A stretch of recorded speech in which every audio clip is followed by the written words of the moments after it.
राधे राधे दोस्तों, हमारे चैनल में आप सभी का स्वागत है। दोस्तों, आज हम जानेंगे स्वर्ग में जब हुआ द्रौपदी और कर्ण का आमना सामना। चलिए दोस्तों, हम जानते हैं। दोस्तों, क्या मृत्यु हर कहानी का अंत होती है, या यह उन अधूरे संवादों का पूरा करने का एक अवसर है जो पृथ्वी पर अधूरे रह गए थे? क्या होता है जब दो ऐसे लोग अनंत काल में एक दूसरे के आमने सामने आते हैं, जिनके बीच पृथ्वी पर केवल कटुता, अपनापन और अधूरे प्रश्न थे? एक तरफ यज्ञ की अग्नि से जन्मी पांचाली की राजकुमारी द्रौपदी, और दूसरी तरफ समाज द्वारा तिरस्कृत अपनी पहचान के लिए लड़ता हुआ एक महान योद्धा अंगराज कर्ण। धरती पर जब भी वे मिले, उनके बीच केवल मौन, पीड़ा और तीखे शब्द थे। लेकिन आज हम आपको उस स्थान पर ले चलेंगे जहाँ कोई राजपाट नहीं, जहाँ कोई समाज नहीं, जहाँ कोई ऊंच नीच नहीं, केवल आत्मा का शुद्ध स्वरूप है। आज हम जानेंगे कि स्वर्ग की उस सुनहरी भूमि पर क्या हुआ जब द्रौपदी और कर्ण का आमना सामना हुआ। यह एक ऐसा संवाद है जो आपके आंसू नहीं रोक पाएगा, एक ऐसी कहानी जो घृणा पर करुणा की विजय को दर्शाएगी, और एक ऐसी सच्चाई जो आत्मा को शांत कर देगी। ऐसे में मेरे साथ इस अलौकिक यात्रा के अंत तक बने रहिएगा, क्योंकि जो रहस्य आज खुलने वाला है वह आपके जीवन को देखने का नजरिया बदल सकता है। दोस्तों, मृत्यु के पश्चात आत्मा अपने कर्मों के बोझ और पुण्य के प्रकाश के साथ एक नए लोक की ओर यात्रा करती है। द्रौपदी की आत्मा, जिसने पृथ्वी पर अकल्पनीय पीड़ा सही थी, जिसने एक पूरे युग के अधर्म का भार अपने कंधों पर उठाया था, अब वह एक ऐसे स्थान पर थी जहाँ केवल शांति थी। यहाँ न तो कोई अपमान का भय था, न किसी प्रतिज्ञा का बोझ। चारों ओर मंद मंद बहती सुगंधित पवन, पारिजात के पुष्पों की महक, और एक दिव्य संगीत जो आत्मा को सुकून दे रहा था। उन्होंने अपने पांचों पतियों को देखा, जो अपने अपने पुण्य के अनुसार स्थान पा चुके थे। अपने पिता द्रुपद और भाई धृष्टद्युम्न को भी शांत देखा। सब कुछ वैसा ही था जैसा धर्म ग्रंथों में वर्णित था।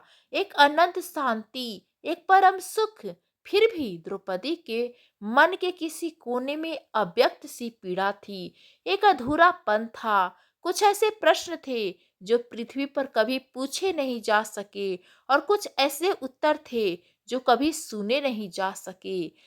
एक दिन जब वह मानसरोवर के किनारे टहल रही थी, जहां जल इतना निर्मल था कि उसमें अनंत ब्रह्मांडों का प्रतिबिंब दिखाई देता था, उनकी दृष्टि एक तेजस्वी आत्मा पर पड़ी। वह आत्मा के चारों ओर एक सुनहरे कवच जैसा प्रकाश था।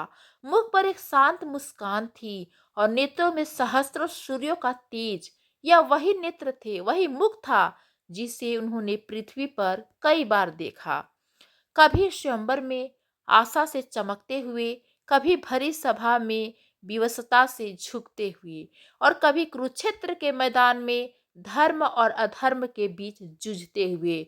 वह अंगराज कर्ण थे, पृथ्वी पर उनका सबसे बड़ा विरोधी, उनके अपमान का एक साक्षी, और एक ऐसा रहस्य जिसे वह कभी समझ नहीं पाई। एक क्षण के लिए द्रौपदी के हृदय में वही पुरानी पीड़ा और क्रोध की एक हल्की सी लहर उठी। लेकिन स्वर्ग की भूमि का प्रभाव ही ऐसा था कि क्रोध करुणा में बदल गया, और पीड़ा जिज्ञासा में। उन्होंने देखा कि कर्ण के मुख पर अब कोई द्वेष नहीं था, कोई तिरस्कार नहीं था, केवल एक गहरी शांति थी। कर्ण ने भी द्रौपदी को देखा, और उनके चेहरे पर भी कोई घृणा का उपहास का भाव नहीं आया। फिर एक सम्मानजनक स्वीकृति का भाव प्रकट हुआ। वे धीरे धीरे एक दूसरे की ओर बढ़े, और उस निर्मल सरोवर के किनारे आकर रुक गए, जहां कोई तीसरा नहीं था। केवल दो आत्माएं थी जो अपने लौकिक जीवन के सारे आवरण उतार चुकी थी। मौन को तोड़ते हुए कर्ण ने ही पहला शब्द कहा। उनकी आवाज में न तो कोई अधिकार था, न कोई कड़वाहट, केवल एक गहरी शांति थी। प्रणाम यज्ञसेनी, इस दिव्य लोक में आपका स्वागत है। द्रौपदी ने उन पर ध्यान दिया। उन्होंने उन्हें पांचाली या द्रौपदी नहीं, बल्कि यज्ञसेनी कहा। उनके जन्म का प्रतीक, उनके अस्तित्व का मूल। द्रौपदी ने भी उन्हें प्रणाम किया और कहा, प्रणाम अंगराज, या अब मैं आपको सूर्य पुत्र कहूं। कर्ण के मुख पर एक हल्की सी मुस्कान आई। यहाँ न कोई अंगराज है, न कोई सूर्य पुत्र, और न ही कोई सुत पुत्र। यहाँ केवल आत्माएं हैं पांचाली, केवल कर्म और उनकी स्मृतियां हैं। द्रौपदी के हृदय में जो प्रश्न सदियों से दबे थे, वे अब बाहर आने को व्याकुल थे। उन्होंने साहस बटोरकर पूछा, एक प्रश्न था मेरे मन में जो मैं पृथ्वी पर आपसे कभी नहीं पूछ सकी, क्या आज मैं पूछ सकती हूँ? कर्ण ने शांत भाव से सिर हिलाया। अवश्य पूछिए, यहाँ कोई रहस्य नहीं। द्रौपदी ने गहरी सांस ली और कहा, भरी सभा में जब मेरा अपमान हो रहा था, जब एक स्त्री की अस्तिमा को तार तार किया जा रहा था, तब आप भी वहां थे। मैं मानती हूँ कि आप अपने मित्र के वचन से बंधे थे, लेकिन आपकी आंखों में मैंने सदा एक धर्म का तेज देखा था। आप एक महान योद्धा थे, एक दानी थे। फिर आपने उस अधर्म का साथ क्यों दिया? आपने मुझे उल्टा और बंधकी जैसे शब्द क्यों कहे?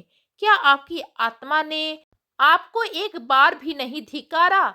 यह प्रश्न पूछते हुए द्रौपदी की आवाज कांप रही थी, क्योंकि वह केवल एक प्रश्न नहीं, बल्कि उनके जीवन भर की पीड़ा थी। कर्ण ने अपनी आंखें बंद कर ली, जैसे वह उस पूरे दृश्य को फिर से जी रहे हो। कुछ क्षणों के मौन के बाद उन्होंने कहा, आपका प्रश्न उचित है यज्ञसेनी, और इसका उत्तर दिए बिना मेरी आत्मा को भी पूर्ण शांति नहीं मिल सकती थी। उस दिन, उस सभा में मैं केवल एक मित्र नहीं था, मैं अपनी पूरी जिंदगी के अपमानों का एक पुतला था। जब आपके स्वयंवर में मुझे सुत पुत्र कहकर अस्वीकार किया था, तब मेरा हृदय विदीर्ण हो गया था। वह मेरा अपमान नहीं था, वह मेरी योग्यता का, मेरे पुरुषार्थ का अपमान था। और जब दुर्योधन ने मुझे सम्मान दिया, तो मैं उसका ऋणी हो गया। उस सभा में जब दुशासन आपका चीरहरण कर रहा था, तो मेरा हृदय भी जल रहा था, लेकिन मेरे कानों में आपके शब्द गूंज रहे थे, और मेरे सामने मेरे मित्र का दिया हुआ सम्मान था। मैंने जो शब्द कहे वो मेरे नहीं थे, वे मेरे भीतर बैठे उस अपमानित तिरस्कृत कर्ण के थे, जो वर्षों से सम्मान की एक बूंद के लिए तरस रहा था। मैंने आपको अपमानित करके स्वयं को सही सिद्ध करने की एक विफल चेष्टा की थी, लेकिन मैं आपको एक सत्य बताऊं, जिस क्षण मैंने वे शब्द कहे, उसी क्षण मेरी आत्मा मर गई थी। मेरा तेज, मेरा पुण्य, सब कुछ उसी क्षण भस्म हो गया था। मैं उस दिन से हर रात सोया नहीं, हर क्षण उस अग्नि में जलता रहा जिसमें आप जल रही थी। आपका अपमान केवल आपका नहीं था, वह पूरी मानवता का अपमान था, और मैं उस पाप का भागीदारी बना। इसका मुझे अनंत काल तक खेद रहेगा। यह कहते हुए कर्ण की तेजस्वी आंखों से भी एक बूंद आंसू उस मान सरोवर में जा गिरा। दोस्तों, अगर यह संवाद आपके हृदय को छू रहा है, अगर आप कर्ण की पीड़ा और द्रौपदी के प्रश्न को महसूस कर पा रहे हैं, तो कृपया दोस्तों इस वीडियो को एक लाइक जरूर करें और कमेंट में ओम शांति लिखें। आपकी सकारात्मक ऊर्जा हमें ऐसी ही और कहानियां लाने की प्रेरणा देती है। अगर आप हमारे चैनल पर नए हैं तो सब्सक्राइब करना न भूलें, ताकि हम आप कोई भी कहानी मिस न करें। चलिए अब आगे देखते हैं कि द्रौपदी ने कर्ण के इस पश्चाताप पर क्या कहा, क्योंकि कहानी का सबसे मार्मिक मोड़ तो अब आने वाला है। द्रौपदी कर्ण के इन शब्दों को सुनकर स्तब्ध रह गई। उन्होंने हमेशा कर्ण को एक अहंकारी और अधर्मी योद्धा के रूप में देखा था, लेकिन आज पहली बार उन्हें उस कवच के पीछे छिपा एक घायल हृदय दिखाई दिया। द्रौपदी की आंखों से भी आंसू बहने लगे, लेकिन ये क्रोध के नहीं, करुणा के आंसू थे। उन्होंने कहा, मैं नहीं जानती थी कि मेरे शब्दों ने आपके हृदय पर इतना गहरा घाव किया था। स्वयंवर के समय मैं स्वयं अपने पिता के वचन और अपने भाई की हट से बंधी थी। मेरे मन में आपकी वीरता के लिए सम्मान था, लेकिन परिस्थितियां कुछ ऐसी बनी कि मेरे मुख से वे शब्द निकल गए, जिनका मुझे भी बाद में बहुत पश्चाताप हुआ। शायद हम दोनों ही परिस्थितियों के दास थे। आपने अपने मित्र के ऋण के और मैं अपने कर्मों और प्रतिज्ञाओं की। कर्ण ने कहा, नहीं पांचाली, आप परिस्थितियों की दास नहीं थी। आप तो इस युग की परिवर्तन की सूत्रधार थी। आपका जन्म ही अधर्म का नाश करने के लिए हुआ था। आप वो अग्नि थी जिसमें जलकर इस धरती को पवित्र होना था। हम सब तो केवल पात्र थे उस महागाथा के, जिसे शिव नारायण ने रचा था। मैं भीष्म पितामह, गुरु द्रोण, हम सब जानते हैं कि हम अधर्म के पक्ष में खड़े हैं, लेकिन हम सब अपने अपने वचनों और विश्वस्तताओं में इतने जकड़े हुए थे कि हम देखकर भी अनदेखा करते रहे। आपके अपमान ने हमें उस निद्रा से जगाया। आपके खुले केसों ने हमें हमारी प्रतिज्ञाओं से ज्यादा धर्म का महत्व समझाया। द्रौपदी ने एक और गहरा प्रश्न पूछा। एक बात और है जो मुझे सदा कटोचती रही। जब अभिमन्यु चक्रव्यूह में फंस गया था, तब आप जैसे महारथी ने भी अन्य योद्धाओं के साथ मिलकर उस अकेले बालक पर प्रहार किया। ऐसा अधर्म क्यों? कर्ण के चेहरे पर एक गहरी उदासी छा गई। वह मेरे जीवन का सबसे काला दिन था पांचाली। मैं इस युद्ध में अपने पुत्रों को खो चुका था। मेरा मन विक्षिप्त हो चुका था। दुर्योधन की मित्रता और प्रतिशोध की अग्नि ने मेरे विवेक को पूरी तरह से ढक लिया था। जब मैंने उस बालक पर प्रहार किया, तो मुझे ऐसा लगा जैसे मैंने अपने ही पुत्र पर प्रहार किया हो। उस दिन कुरुक्षेत्र की भूमि पर केवल अभिमन्यु नहीं मरा, उस दिन कर्ण भी मर गया था। शेष युद्ध तो केवल एक मृत शरीर लड़ रहा था। यह सुनकर द्रौपदी का हृदय पूरी तरह से पिघल गया। उन्होंने अपने दोनों हाथ जोड़े और कहा, हे सूर्यपुत्र, मैंने आपको सदा अपना शत्रु समझा, आपको अपने अपमान का कारण माना, लेकिन आज मुझे ज्ञात हुआ है कि आप भी उतने ही पीड़ित थे जितने हम सब। आप एक महान योद्धा थे, लेकिन आपको कभी वह सम्मान नहीं मिला जिसके आप अधिकारी थे। आपको एक महान पुरुष का प्रेम मिला, लेकिन आप उसे कभी स्वीकार नहीं कर सके। आपको एक मित्र मिला, लेकिन उसने आपको धर्म के मार्ग पर धकेल दिया। मैं आपकी पीड़ा को समझ नहीं सकी। कृपया मुझे क्षमा कर दे। द्रौपदी के मुख से क्षमा शब्द सुनकर कर्ण हैरान रह गए। उन्होंने द्रौपदी को देखा, जिनकी आंखों में अब कोई शिकायत नहीं, केवल शुद्ध करुणा और सम्मान था। कर्ण ने भी हाथ जोड़ लिए। नहीं यज्ञसेनी, क्षमा तो मुझे मांगनी है। एक स्त्री के सम्मान की रक्षा न कर पाने का पाप सबसे बड़ा पाप होता है, और मैंने वह पाप किया। मैंने आपको समझने में बहुत देर कर दी। यदि मैं उस सभा में आपके पक्ष में खड़ा हो जाता, तो शायद महाभारत का इतिहास कुछ और होता।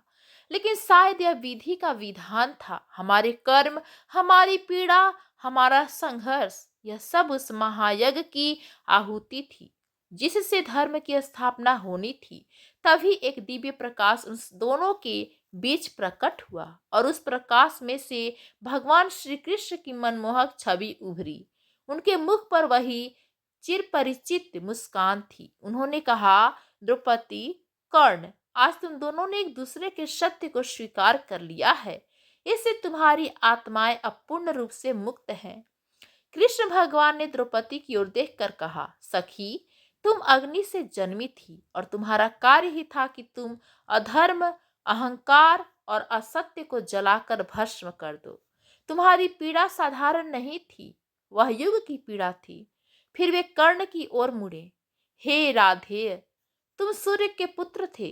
तुम्हारा तेज और तुम्हारा दान अद्वितीय था, लेकिन तुम्हारी परीक्षा सबसे कठिन थी।